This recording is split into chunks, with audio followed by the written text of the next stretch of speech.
Dr. R.L. Kashyap is Professor Emeritus of Electrical and Computer Engineering at Purdue University, USA. He had his master's degree from the Indian Institute of Science, Bengaluru, and obtained PhD from the Harvard. He is the recipient of many international awards.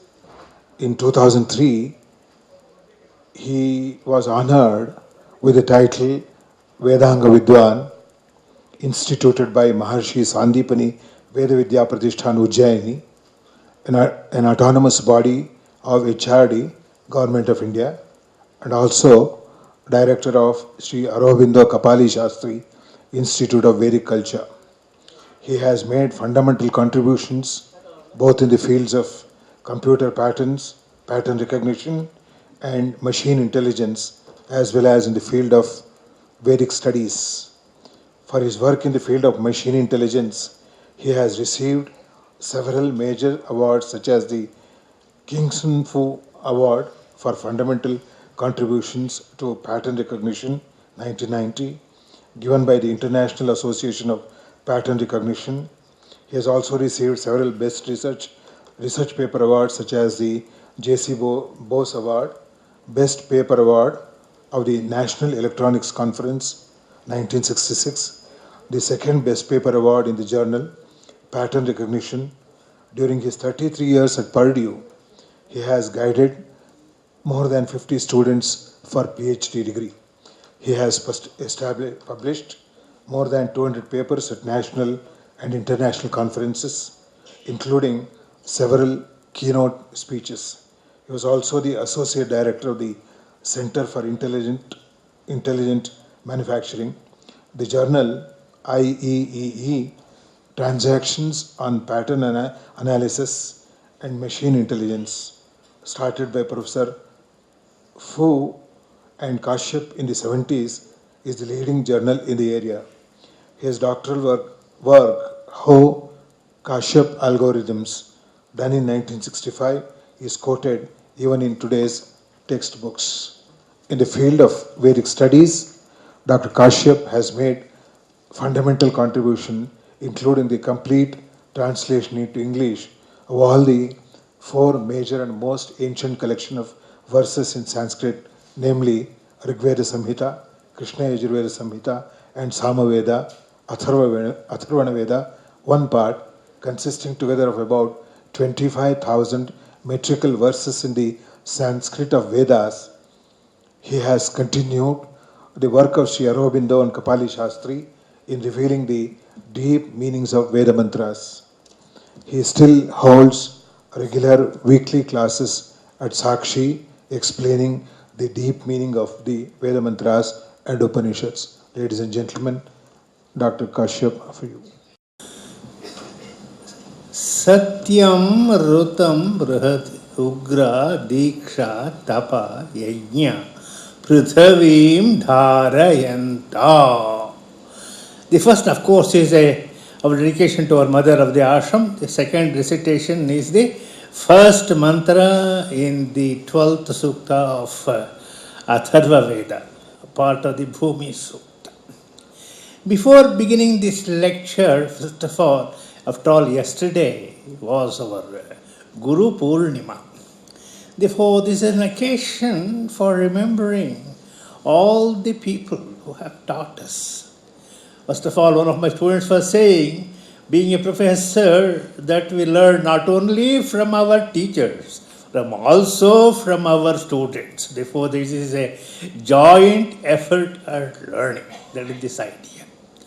Therefore, first thing I have to tell you is first gratitude. See, every day we repeat our Vishwamitra Gayatri mantra. Tat Savitur Varenyam Bhargo Devasya Dhimahi. People ask, why do you repeat it every day? I tell them, look at it. How do I get the oxygen for which I breathe? It is because of the sun's rays. It falls on the green leaves and the bacteria, and lo and behold, the CO2 becomes CO2 I can breathe. They are the people who create all this sort of the food for me, the plants. These are the things who brings water someplace and pours on my house to drink. Therefore, there is no greater power than this Surya Savitar. And therefore, every day we say, "Oh Lord, thank you for it," number one. And number two, propel our thoughts so that we don't misuse it. Dhiyo yonaha prachodayat. So that is the tradition we come from, the thanking of the sun and moon and everybody.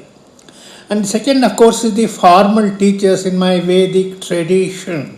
That belongs to, of course, human teachers, Sri Aurobindo, Sri Kapali Shastriya, and of course Madhav Pandit, and Madhav Pandit, Kapali Shastriya's teacher, Vasishta Ganapati Muni. And not to mention the person sort of S.K. Ramachandra Rao, Veda Rangapriya Swami, and many others. Of the first four people of Sri Aurobindo, Kapali Shastriya, Madhav Pandit, and sort of our Vasishti Ganapati Muni, I had the privilege of having been living only or seeing our Madhav Pandit only. All the others I had only contact via. You see, Kapali Shastriya's greatness, we have named this institute as Sri Aurobindo Kapali Shastri Institute of Vedic Culture. So why do we call it? Because not only our Kapali Sri Aurobindo is important, because it was he who first clearly identified what we call as the spiritual psychological foundations of the Veda. First of all, I have to understand, I know very well, it was the Ananda Tirtha, the Madhvacharya, who first wrote the important idea on the first 40 suktas of Rigveda. That's definitely a true thing. But at the same time, what I explain to you, this Adhyatmika, spiritual psychological interpretation, it was started by Sri Aurobindo in his essays in the journal Arya. And as a matter of fact, we are celebrating its 100th year almost today. It was started in 1915th August 15th, as a matter of fact. We are celebrating its centenary today. So Kapali Shastriya was a multifaceted genius. From his father, he got to the tradition of Sri Vidya. Then he met the famous Vasishta Ganapati Muni, I regard as the greatest Sanskrit poet in our time. It was blessed for him, he did not know English at all. Only he knew Sanskrit very well, of course, in Telugu, Tamil, and other things else. And he was a person, you see, all of us go to temples, we simply say bow down. But when he went to a temple, the deity manifested before him, and lo and behold, 100 verses came out of his mouth. That was the caliber of our Vasishta Ganapati Muni. And he was technically the founder of, discoverer of the great Ramana. Therefore, they called each other as Nayana. That's a different question. And then, of course, later Kapali became a disciple of Ganapati Muni because of the same idea. He went to a temple for worship, and lo and behold, our teacher Ganapati Muni recited some verses. Next day, Kapali could recite the same verses back. That sort of thing we can't even imagine happening today. There's a different culture, different times. And then, of course, he went to our Ramana also. Later, our Kapali had his own visions. Then he came to Sri Aurobindo and stayed in the ashram in 1930 to 1953. And so, Sri Aurobindo, Kapali always had the idea of writing a bhashya for from the point of view of what you may call tradition of the ancient rishis. That is the idea, what they have said. Therefore, for example, we don't understand because that old tradition has gone. Therefore, he wrote his bhashya based Dhanjana, and it was completely approved by Sri Aurobindo also. By the time the Ganapati Muni had already passed away in 36 itself. It is the basis for my own work, It is the work of Sri Aurobindo and the Sanskrit work of Kapali Shastriya, which is the sort of, and then of course, all of them were, if you look at their collected works, Sri Aurobindo has 35 volumes, Kapali Shastriya has about 12 volumes, MP Pandit has about 20 volumes, of which 4 are the one, and Ganapati Muni has about 11 volumes. Therefore, they are the people who don't write single things. They write massive things, as it were, and we are all grateful for what they have done. So the point was why that's so much importance was the commentary was known as the Siddhanjana. When I basically, was very grateful for our person to tell us about the contributions to Veda. My fundamental contribution to the Veda is translating all the 25,000 mantras in the 5 Vedas. You may say, where are the 4? Krishna Yajurveda, unfortunately, our Yajurveda is 2. There is the Krishna edition and the Shukla edition. We South Indians, or for example, we ask what are it, therefore we say Apastamba, Shakadhyai, Apastamba Sutraha, that's how we introduce ourselves. Therefore, technically they are, so 26 volumes are there, and of course, each volume is 400 pages, and for 26 volume means the Rigveda 12 volumes, even though 10 mandalas are there, 12 volumes for them, Yajurveda 6 volumes, Samaveda 2, Atharvaveda 6 volumes, and then our Shukla Yajurveda 2 volumes. So total 26 volumes are there. And then the idea is, hey, how many people read 400-page books? That is this idea. Though we are all realists, after all, we are coming from that community. A few people definitely will read. Therefore, there is a need for smaller, compact books which will explain the secrets of the Veda, Veda Rahasya. That is a technical word used in the Veda itself and by Kapala Shastriya and Ganapati Muni and everybody. And then for that, for example, what does it mean to have, let's say, Agni, Indra, all the deities are there, Bliss is there, Soma is there. So about 40 such books I have published. And they are immensely popular by and large because people feel, as one person told me, at least if I take up your book, I can pick it up Saturday in the evening and finish it up Sunday morning before I'm finished with it, not big books and that sort of thing. But when I started the English translation, I was aware that if at all Veda, message of Veda should reach everybody, it was the great ambition of Ganapati Muni, for example. He was the first person to say, we have all sorts of rule in our Samskriti. Veda, women should not read Veda. Shudras should not read Veda. This and that. Remember, the famous Sukta of Vedevi Sukta was composed by a woman only, Vagambrini. As a matter of just ask the question in Shukla Yajurveda 26.2, when this Kannada clearly says, teach the Veda to woman, to the Shudra, to the person you know and the person you don't know also, to the stranger. That was the broad view in which our ancients developed it. Somehow, people ask the question, should I take a bath, get up in the morning? Should I always do it in the morning? I can say, whichever time suits you. Of course, some amount of cleanliness is necessary. But nobody says bath and that sort of thing. You wash your face and then start doing that. So find a 10 minutes, 15 minutes, and that it doesn't take hours and hours. Thank you. We have done that. Therefore, occasionally is held. And that's how I come from, for example, from the tradition of recitation of Vishnu Sahasranama. So much time does it take? It 100 mantras, it takes exactly 17 minutes. Therefore, when I started it, even if I cut it to 50 and 50, it takes 10 minutes, that's all. Therefore, I tell people, if you read all the 100 mantras we published in a small book, once you get used to everything else, it takes about 15 to 20 minutes. If you want to cut it 50 and 50, I don't mind. But the important point is, not only you should chant the mantra, but also know the meaning. At least you should be superior to a AC device, our DVDs and that they also can chant very well, no problem, better than us, but they don't understand the meaning. Therefore, if you chant it, therefore people ask this question. Therefore, when I sort of, had to Upanayana, I really forced myself to find some translation of the mantra, very hard to find.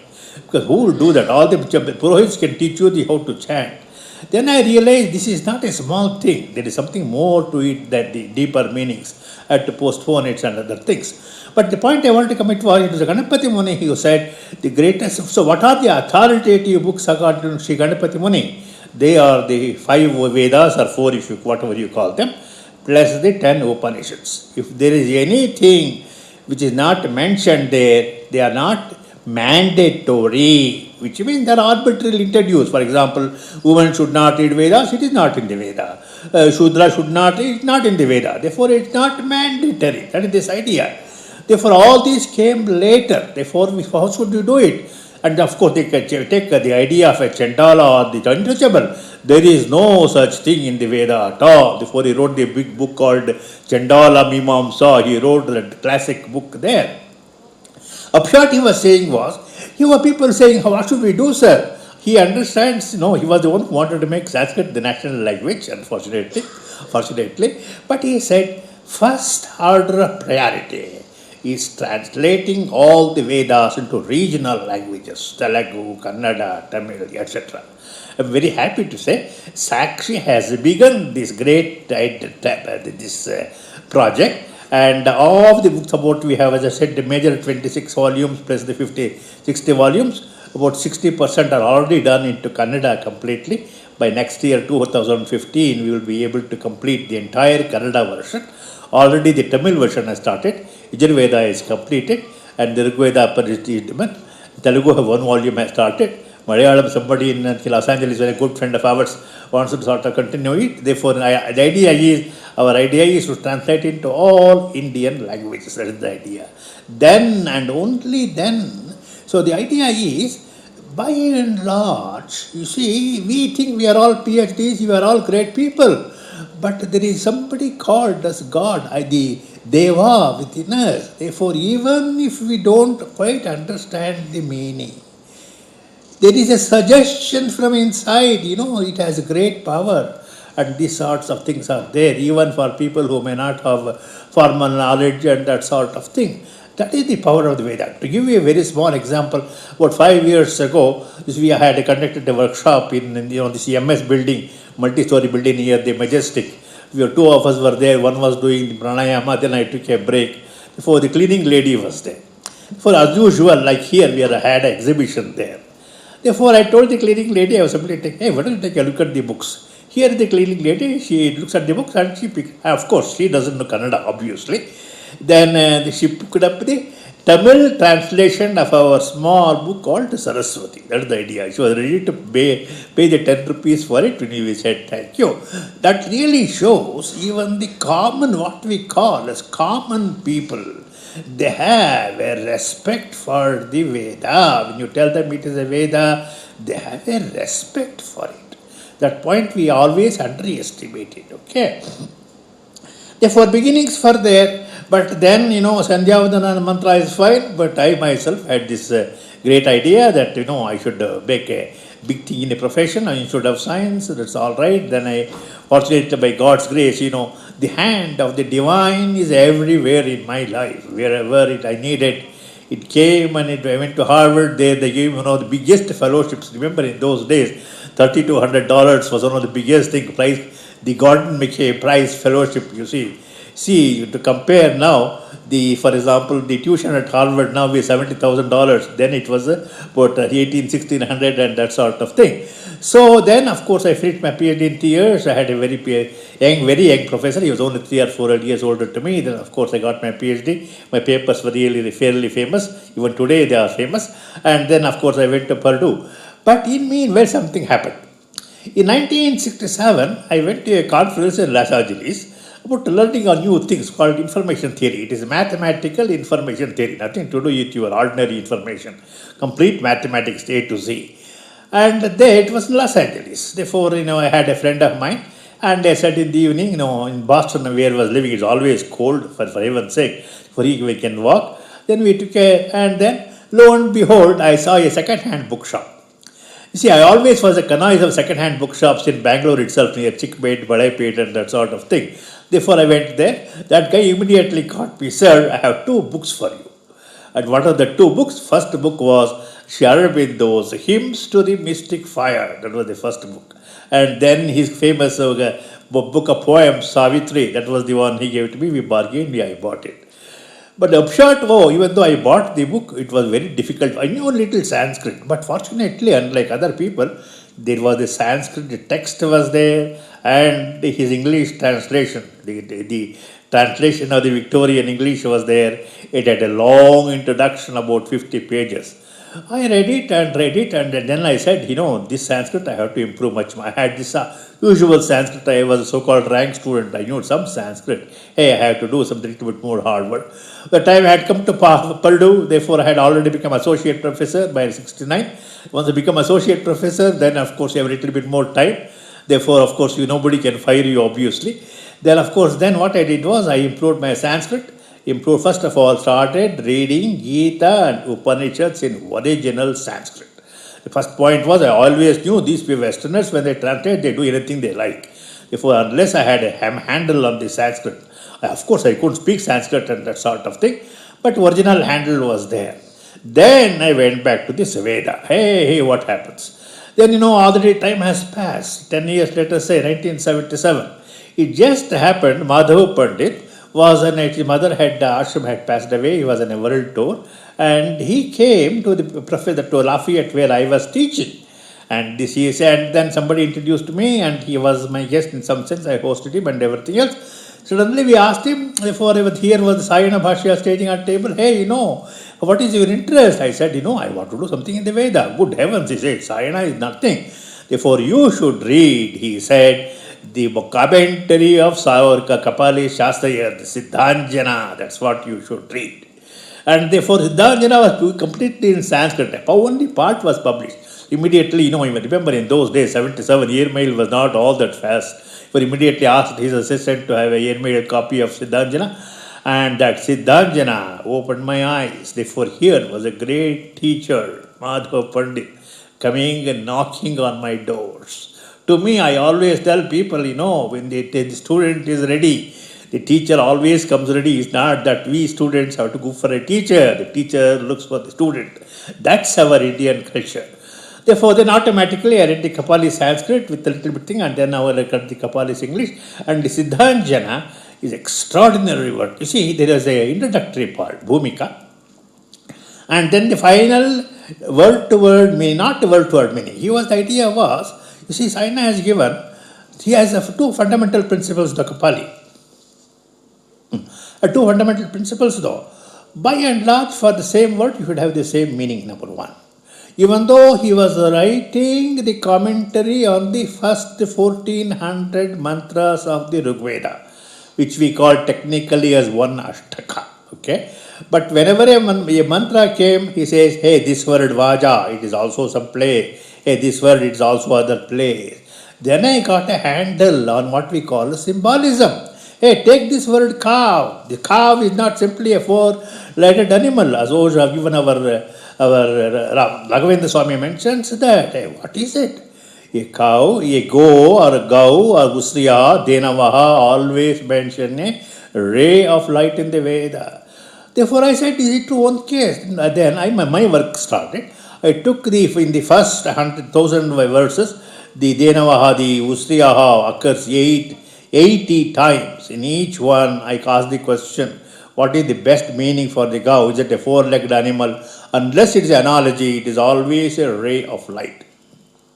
And that is a tradition actually. Even today in the Vaishnava temples, first thing they do is they show to the Vishnu a cow basically, because all the deities are supposedly in this cow. That is this idea, that old symbolism is very much active there actually.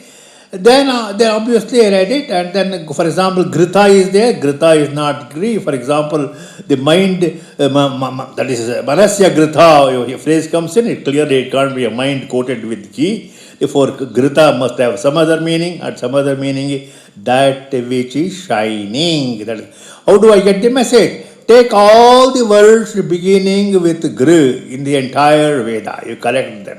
For each one do the hard work. What is the meaning that fits in? And lo and behold, there is only meaning called Gru, Gruna, shining. So this is the hard work involved in this, realizing the key words in the Veda. Therefore, then what happened was, after Kapali's sort of but then I kept contact with Panditji. You see, then I read back our Sri Aurobindo's hymns to the mystic. He had two books basically. One was the hymns to the mystic fire. Of course, it is Agni, obviously, nothing that Agni. And why is it called mystic? Hey, don't confuse it with the Outward Agni, Agni is all right. Agni burns your finger if you put to it, all right, no problem. But there is a higher Agni also.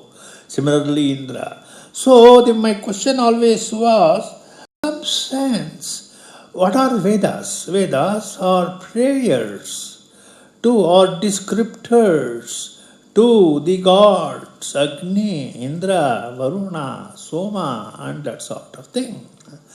Therefore, we shouldn't confuse the Agni Indra of Veda with sort of the Puranas and that sort of thing. A person who always spoils the tapas of all the rishis and that sort of thing. Remember again and again, at a minimum, the date of the Veda is at least 6000 BC or even earlier. For example, it's clearly so that is later than our Harappa Mohenjo-daro, the civilization, which starts, let us say, not only from the Pakistan Mohenjo-daro, it goes all the way to Haryana. A recent archaeological report says at least that site is dated 7000 BC. Therefore, Veda was much earlier than that, as many people have said. Okay, no doubt about it. Therefore, Puranas are much, much recent. Therefore, don't want to understand our Veda by means of your Puranas or anything else. Therefore, he says, Veda has to be understood by Veda only. Therefore, if you have a difficult meaning at one place, search for it from the index, all the places where it occurs, and ask the question where it maps. Therefore, first thing I had to do basically was, I did this, okay.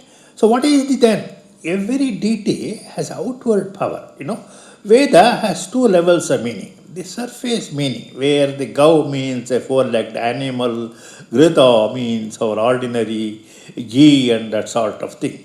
But there is a deeper meaning. That is what we call as Rahasya, Antar Rahasya.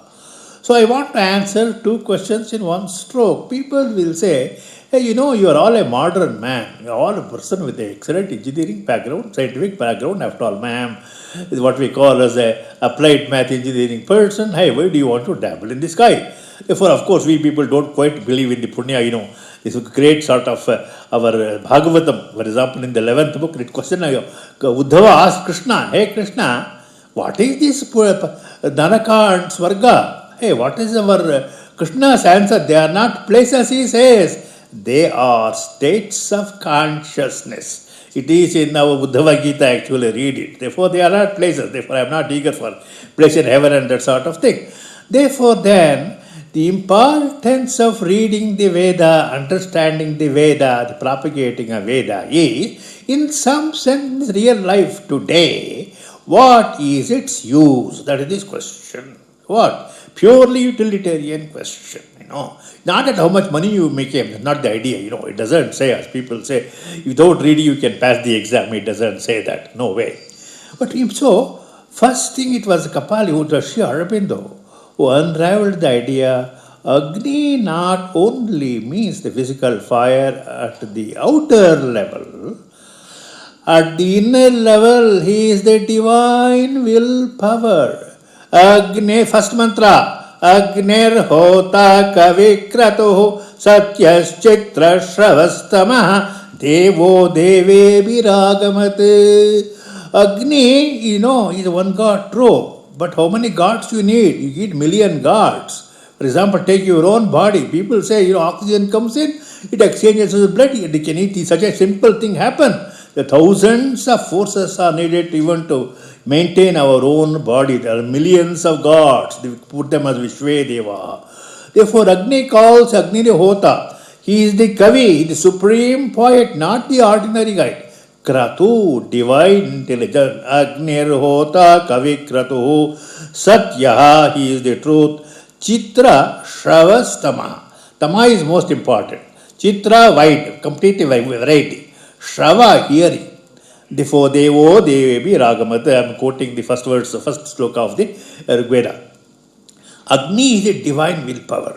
Now you see the flame burning there. Whenever in your houses, what do? First thing you start your worship in the morning is light a flame.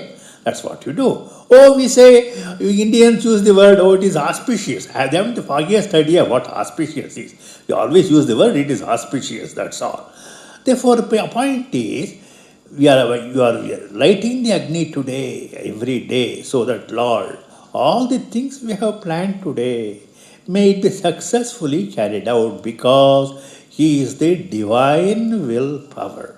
Therefore, how do you develop it? Everybody wants willpower. I need willpower, of course. I will tell you why more. So the idea always, how do you develop it? Very simple. Recite the Agni mantras, especially as our Kapali said, the first sutra to Agni, that is Agni Mile, Purohitam, Ajnasya Devam, and also famous things like yesterday they recited Agni Naya Supataraye. So that Agni Naya Supata is a very interesting mantra. It says, every time, we have negative guys inside, it is our Lobha, Krodha, Moha, we have to fight a battle against them. But we people don't have strength. Why don't you fight your battle? Yuyodhyasmate juhurana meno. Is the bad things. Juhurana, the tendency to repeat it. Therefore, Agni, Yuyodhi, hey Agni, fight on our behalf. All the prayers, we the gods, and the devas. I don't use the word God. That is a purely foreign idea. Deva is a source of light and power. Oh, Deva, that is the idea. He is not. Our gods are harmonious people. They are not fighting with each other, and they don't get angry if you don't pray for them. No, thank you. Therefore, they always, that is this point again and again. What do they do? For example, what is the first mantra of our Samveda? Agnaya hivitaye granano havyadataye asatsini barhishi. Agni aya, hey Agni, come here. That is the idea. We are always friends. What purpose? Vitaye, for your advent, for your presence within us. Therefore, Agni is asked to come to be present within us. He grows. Our willpower also grows with the Agni. That is this whole idea. Therefore, once that happens, then He will handle you. Then whatever you see, as a matter of fact, when I was in the United States, I had to do umpteen things. 97, and I came back on this Veda, this gripped me, this willpower, Agni is power. Therefore, I could work 15 hours a day on this translations and that sort of thing, only because of the Agni's power. Similarly, what is Indra? Indra is the Lord of the divine mind. Therefore, what is the first mantra? The fourth mantra. Surupa Kritnamotaye Sudugami Vagoduhe Juma Sitya Vidyavi. Just as I take a cow and milk it, Indra is like a cow. You simply milk him. His power comes out. And what is that power? That power, in some sense, is this idea of divine mind. Mind has, don't worry about analysis and that sort of thing. Mind is the important source for our work in some sense. What we call now modern people, birth charts and all that sort of thing. You plan your work, how to become successful. If Agni gives the willpower, Indra gives the details. Saraswati gives you the what we call the intuition of what can happen.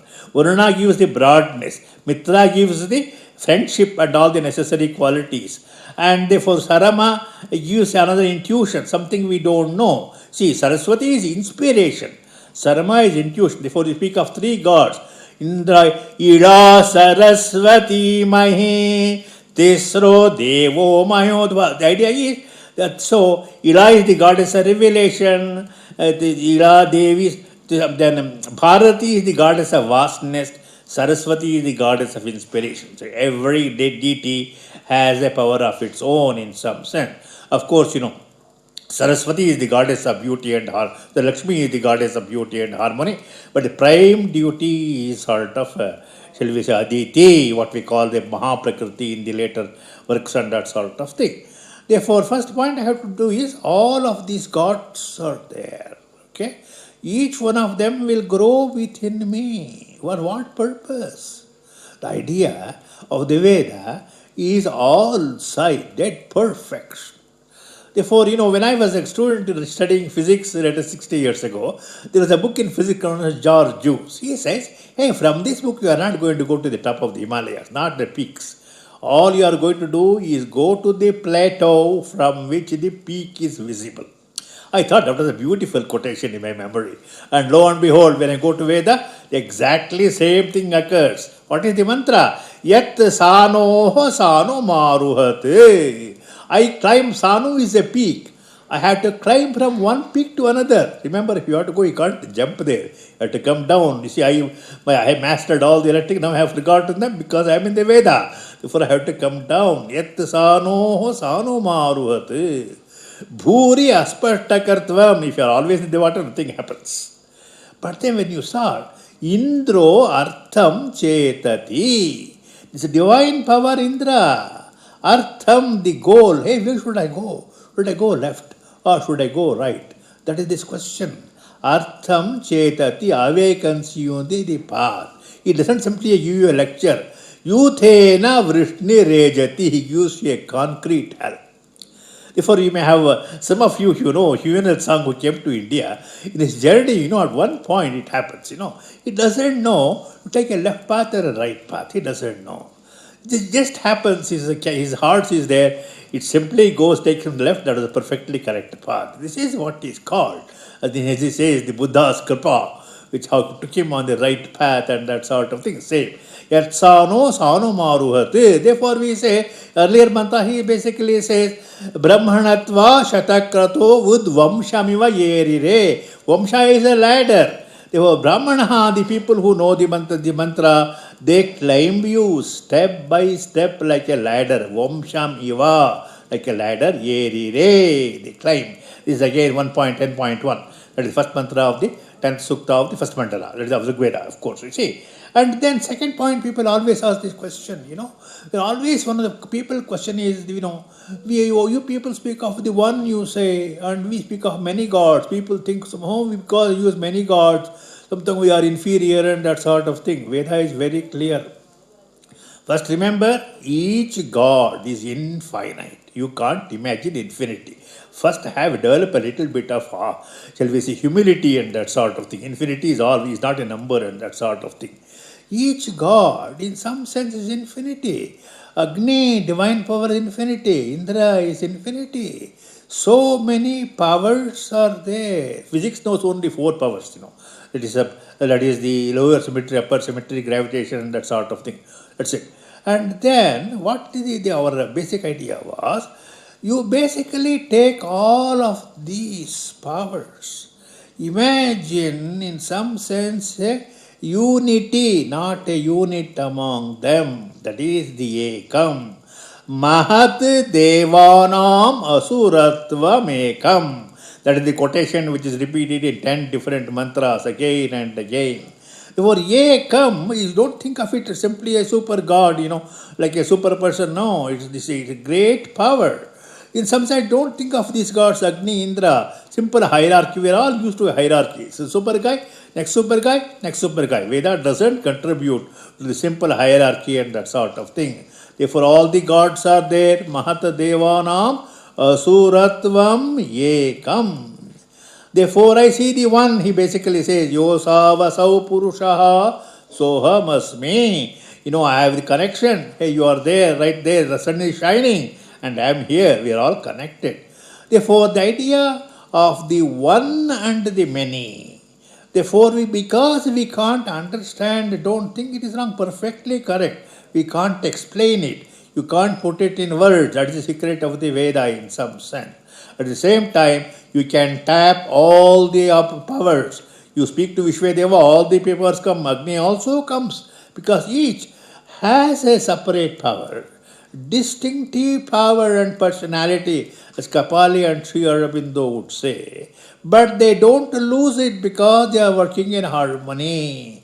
Therefore, for example, take a person like our Vata, our later who became Hanumanta. Vata, Avata, Beshajam.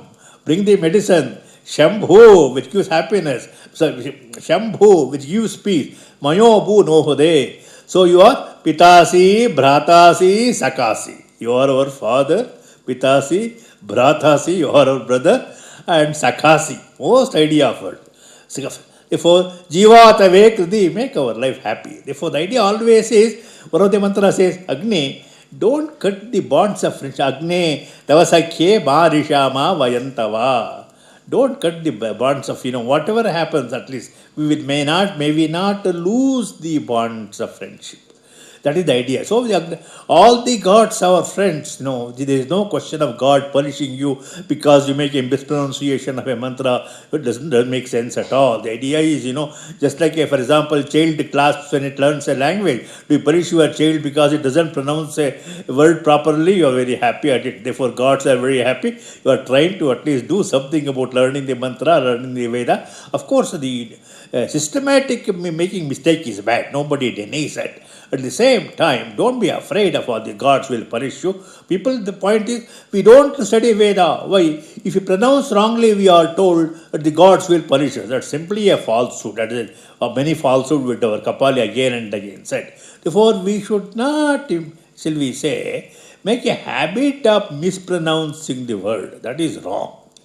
But first of all, you have to pronounce it, and then you have to understand the meaning also. Remember, every word, syllable, e, is called akshara because it has a unique meaning and that sort of thing. And therefore, then I told you that idea that, first of all, I told you, I quoted a mantra for you. What was that? The Agni mantra. Sorry, how much time I have? Oh, I still have 15 minutes. Thank you. I still have 15 minutes. Thank you. So, then, see, nowadays, some of you at least anyway have become environmentalists. That is the idea. The parisara is the usual word now. Everybody is a parisara business. But in the West itself, this parisara business came into being some 40 years ago. That's all, 1970 and that sort of thing. Before that, we say we can use anything we want. Nature doesn't matter. But we people, as a matter of fact, let me tell you, we Indians have been practicing agriculture for 6,000 years. Our land, by and large, is still good. Fortunately, because we are still not using the chemical fertilizer on large scale. America in 100 years has already lost at least 10% of the land because of it has become something like a desertified, as it were. That is the idea. Therefore, so simply don't blindly accept the idea of a progress and that sort of thing. Therefore, this environmental idea, what is it? This earth is not simply an ordinary thing. It is a self-sustaining entity. It is our mother. Therefore, we shouldn't sort of punish her. She is like a cow. All you have to do is press the teats, it gives milk.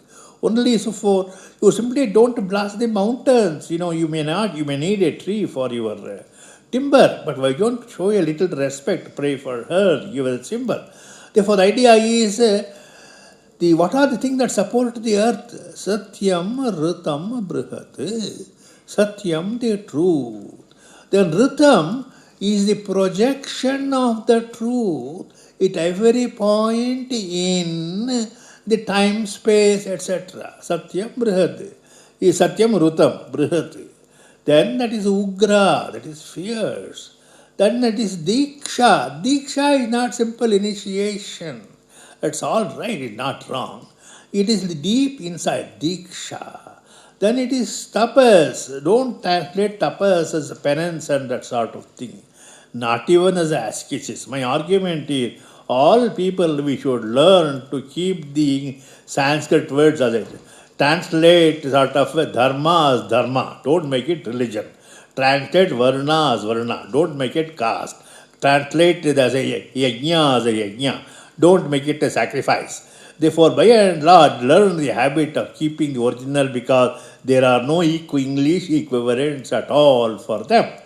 Therefore, then the idea then is, for all this important point of Kapali's writing is, first is this idea of, shall we say, the bad habit like women should not eat and that sort of thing, the idea of one and the many, and the idea of each god having a separate thing. In the Veda, so many places these Daitan, the so-called Dasyus come. In the Veda, remember, it is symbolic. There is a symbolic fight between the forces of light and the forces of darkness. They are the Dasyus, not the Dravidians and that sort of thing. Therefore, Indra, what does he do? He spends his time hitting at these Dasyus. He kills a Vritra. Unfortunately, that's why he speaks not of 100 battles, 99 battles, because the battle is still going on with us in some sense. Therefore, two things are happening. One is this Vritra, what does he do? He prevents the energies from flowing. A river is good only when it flows. Similarly, all the rivers like kindness, generosity are all rivers which are valid only when they are flowing. When you block them, lo and behold, it is bad. Therefore, what Indra does is he fights with Vritra and releases the waters. There is another bad guy called Vala. What does he do? He is the one who steals the cows. What are the cows I told you? He is the one who steals the knowledge. How does he steal the knowledge? He hides them in different places. You may say that's what happened to our good Veda. The whole secret of Veda was hidden, as it were, till a great personality like our Raghavendra or Sri Aurobindo or Kapali came to the picture. Therefore, there is always a battle. In this big battle, very interestingly, the Rishis are there, Angirasas. They are as good as gods. They fight along with them. As a matter of fact, for example, in 33rd Sukta of the first mantra, it is Angirasas who fight against the Vala and that sort of thing. 32nd is the fight of Indra with Vritra, 1.32, 1.33.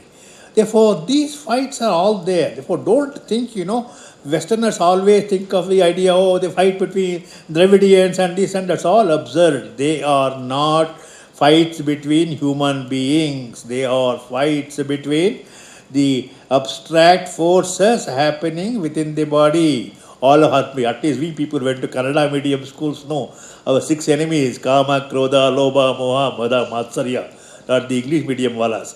And therefore, the point again is that the battle is against this. I told you just a few minutes ago, Agnenaya Supatarage, that is going on. Juhurana meno, that is the idea. Our prayer is Juhurana, a tendency for accepting or welcoming this yena, the bad things. Hey, you fight that tendency. That is this idea, one and the. Therefore, then, environment I have already done, it's a reasonable thing. And so, Veda, Ayurveda is there. Remember, Veda is 25,000 mantras, okay? And not one mantra. Rig Veda is 10,500 mantras. And other Vedas is 15,000. They automatically are overlapping also. For example, Purusha Sukta, roughly it is in all the places. Or Gayatri Mantra is in 2 or 3 places. For as a matter of fact, in my books I have given concordance also. What are the common mantras? Or the first one you want to count the. Therefore, the Rishis are there. Therefore, when we speak of the Rishis, you have to be careful in some sense. Because, for example, take our own, for example, you see, when we say Gotra, what is it? My Gotra is Naidruva Kashyapa Gotra. Therefore, because his father or guru was Nidruvi. Where does he come? He comes in the 10th mandala, that is 1063 basically, it's 963, I'm sorry. Pavamana Sukta, he comes.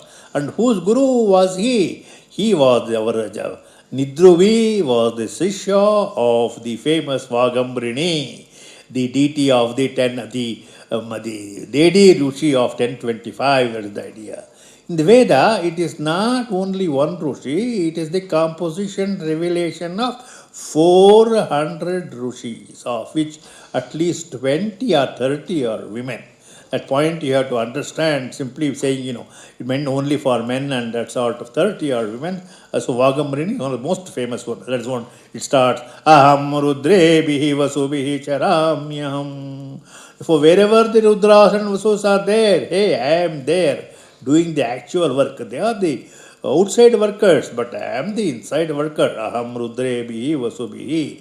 Yam Kamaye Tam Ugram Kranomi. Tam Brahmanam, Tam Rushim, Tam Sumedam. Whoever I like, I make him Ugra, or basically a wise person, a Rushi, Sumedham. And therefore it is the same quotation. Remember our Katha quotation, the Mundaka quotation, Yesha Atma Vivrinvate Tanu Swam, the same quotation comes right here. And then I will take one more, I still have 7 minutes, thank you. So another point I want to touch briefly is this idea of Upanishads and the Veda. Even a great scholar, Westerners, of course, have all their prejudices. They know very little, but write 100 volumes they can write. But even a man like our Radhakrishnan basically says, Upanishads are the revolt against the Vedas and that sort of thing. This quotation, I can quote you the verb and the phrase and everything else. Okay, but the question is it true? But what are the Upanishads? Tell me. Basically, earlier Samhitas were there, 6000 BC earlier. Remember, the curve is up, the curve goes down, always. Okay, people have lost the knowledge. Then the wise people, next generation, say, hey, we have to recover it. Then the Brahmana passages comes in. Brahma in the Veda means the mantra. That is the idea, nothing else. Nothing to do with the four-headed deity and that sort of thing. Brahmana, it said, rituals were happening, descriptive rituals. Then they said, this is not going to go too far. Then the Aranyakas were there. Okay. See, Aranyaka we think simply as a forest. That's not this. Okay, no problem. But a run also has the meaning of, shall we say, delight, excessive delight, ranayati. That meaning is also there. For Aranya is the set of books, practices which gives you the inner delight. That is Aranyaka. And the end of the Aranyakas are the Upanishads. For Taittiriya, it is the end of Taittiriya Aranyaka is our Taittiriya Upanishad and the Mahanarayana. At the end of our Shukla Yajurveda is our great, our Jatapada Brahmana is there, Yajnavalkya Upanishad, Brihadaranyaka is there. At the end of Rigveda, your Aitariya and Kaushitaki is there. So, Samveda, something. Therefore, the Upanishads are much later creations, obviously, much later. And therefore, but when you see, always remember, creative people don't copy. You have to understand the simple idea. Just because they say, we ordinary people, we copy, we translate, that's all, because we are ordinary people. But what they do their own tapas and recover. And therefore, those people, what do? They are aware of the Vedas. Whenever they want to quote a particular mantra from the Veda, I say, what do they say? Iti eta ruch abhyukta. This is what a particular Ruk mantra says. As a matter of fact, they particularly quote mantra also. For example, one of the famous mantras they quote is in the Mundaka, you have the two birds mantra. Dva suparna sayuja sakaya samana vrittam. All of you know it. Many of you know that two birds mantra, I call them. Originally is the first mandala, 164th sukta, 20th mantra. Then you, for example, take our Vivekananda's famous quotation. What was it? We are all amatasya putraha. That is one who was quoting. Where does it appear? It appears originally in the 10th mandala, 13th. Amatasya putraha. Shrinantu vishve amatasya putraha. 10.13.1. Therefore, that is where it appears again. For they again, we frequently quoted quotation, Vishwantu Kanvan Aryam. Where does it come? It is one of those Nidruvi Kashyapa's quotations. It comes in the Pavamana Sukta 963. Therefore, the idea is when you go on quoting, because I have searched it, that's all, not because I am an intelligent person.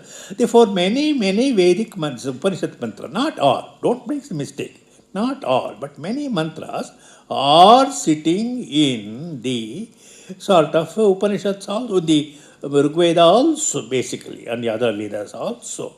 Therefore, let us not fight, the Upanishads are the great documents, which Aurobindo says. Veda's age was here, it went down because it focused on what you may call the age of symbolism. Not all people understand the symbolism and that sort of thing. That's why it went down. Therefore, our Upanishad says, no, we are not going to do the same mistake.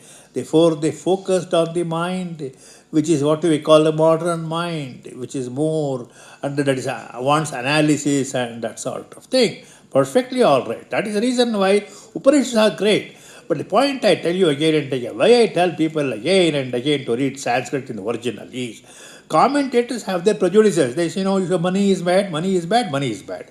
But does Upanishad say so? Where does it say? Go to, for example, Brihadaranyaka Upanishad, your own favorite Upanishads. When you speak of the 10 Upanishads, the big two are the Brihadaranyaka and Chandogya. The small 8 are the other 8 Upanishads in Chandogya. What does it say? Therefore, the 4.1.1, that is 4th Brahmana, that is 4th Kanda, 1st chapter, 1st mantra. Our Yajnavalkya goes to our Janaka. and says, hey, no, our Janaka is quite clear. Where have you come here? Do you want cows, gavaha? Or do you want a subtle description? Anukrinvanta. That is the question he asks. What is our the reply of our Yagyavalkya? Ubhav Samrat. That's the idea. I want both. I want the money, I want the cows also, I want also this basic knowledge.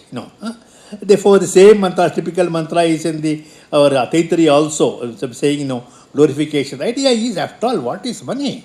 Money is in modern terms, it is the stored effort. After all, how could I finance all these things in the beginning? Nobody would do it, only because I had my saved expenses. Therefore, I had no problem spending about 1 crore of rupees. People say it is, doesn't matter. But all of the could printed, something like 26 volumes or so many volumes. No later, people do help. It's not the idea. The point always is, don't look down upon money. Therefore, Sri Aurobindo says, money is a great force.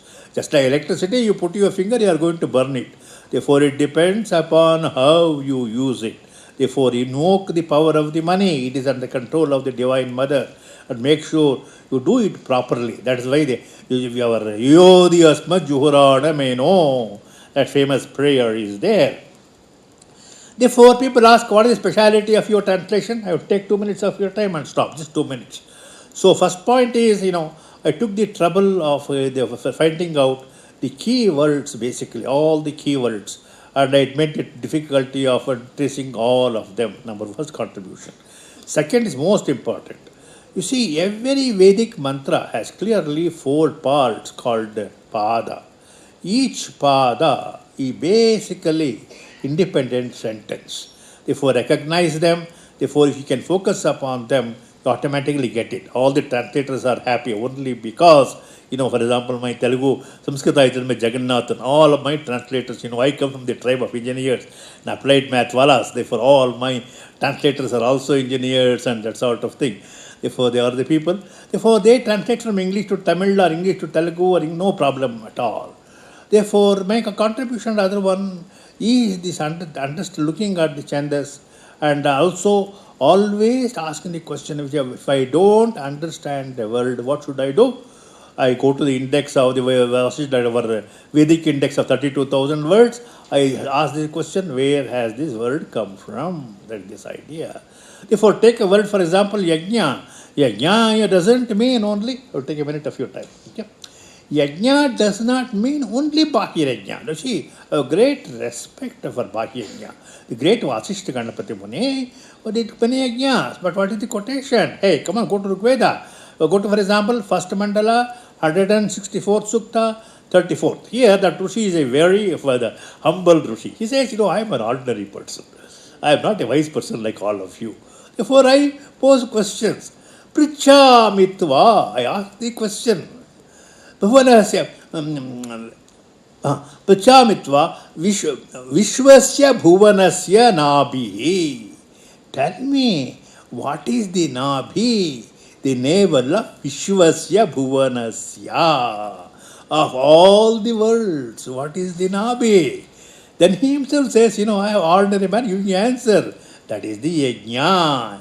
Yajna adi Vishwasya Bhuvanasya Nabhi. Again poses the question, all people, you great people, what is this Vachaha, which is in the Parame Vyoman? And he says, that, sir, is our Brahma, the potent word, the mantra, the world created. Remember the famous quotation again and again, Vageva Vishwa Bhuvanani Jajne. Vakyeva, by means of walk alone, the world was created. Bhuvanani Jajne, that is this idea. Therefore, the quotations, come out no problem at all. Therefore, in some sense, my request for you is, Vedic Sanskrit, I still believe, as I told you, each pada is there. It has only 3 or 4 words. Therefore, tell me it is difficult. Therefore, get a handle not on the grammar, no, but on what I call the vocabulary. Get broaden. Hey, how many words are there? Get as many things. Therefore, when you hear a mantra, they were repeating. At least I could feel out the meaning only because I know the vocabulary all right. And some of the meanings are like Vishnu, I could easily grasp what they were saying. Of course, they recited the first mantra of the Yajurveda, Ishetva, Urjetva. Therefore, what are the main things he impels? Isha, impulsion, Urja, the strength. Payavastha, Sopayavastha, that's the difference between Krishna and Shukla and that sort of thing. Therefore, the handling, when the thing is recited, you open your ears and the energy goes into flow into you. Therefore, last thing, I still want 1 minute of time, sir. Please excuse me. I'm really sorry. 1 minute I want. Okay, 2 minutes can you give me? 2 minutes exactly, can count it. Okay. You see, people ask, you are all PhDs, you know all these things. Hey, what about the ordinary common man? We took this seriously. For example, go to the slum schools, for example. So we selected some 6 different, I don't like the word slum schools, but they are low income houses. Therefore, we told them, hey, we got the government permission. It's not very easy, let me assure you. Finally, we got the government permission. For the lunch hour, we are going to teach them this Veda. Okay, how to chant and the meaning also. Our students are 6th grade, 7th grade, 8th grade, 7th, 8th, 9th, 10th become, they are very busy already with their exams and that sort of thing. Therefore, what did we have to do? We have to train that particular teacher who chants, number one. Bangalore is not an easy place to travel. And then, of course, we play for money is not the problem only. And then what did we do? It was a 1-year project. Of course, we gave prizes and that's a different thing. But most important, after all, I come from the West, therefore I wanted feedback. So we give 300 questionnaires for them to give back. Only 100 guys gave, many of them were girls also. They have more girls than boys as usual. In all of these things, creative things, okay. What are the answers? Very interesting. At 60% of them said, chanting Veda improved their pronunciation of Kannada also, first thing. Second thing, about another 40 said it improves their memory power. Another small percentage said it does improve even when they are doing math.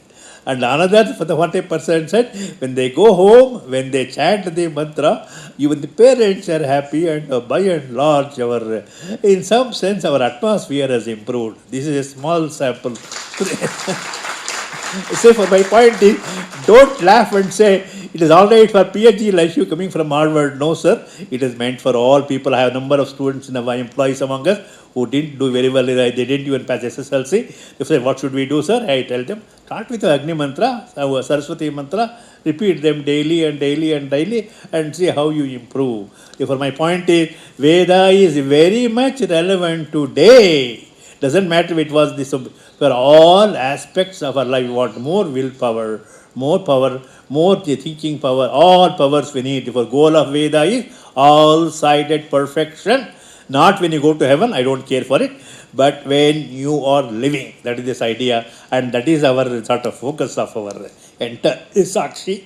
Jagedar and others are the great workers. I am only a minor worker. I translate.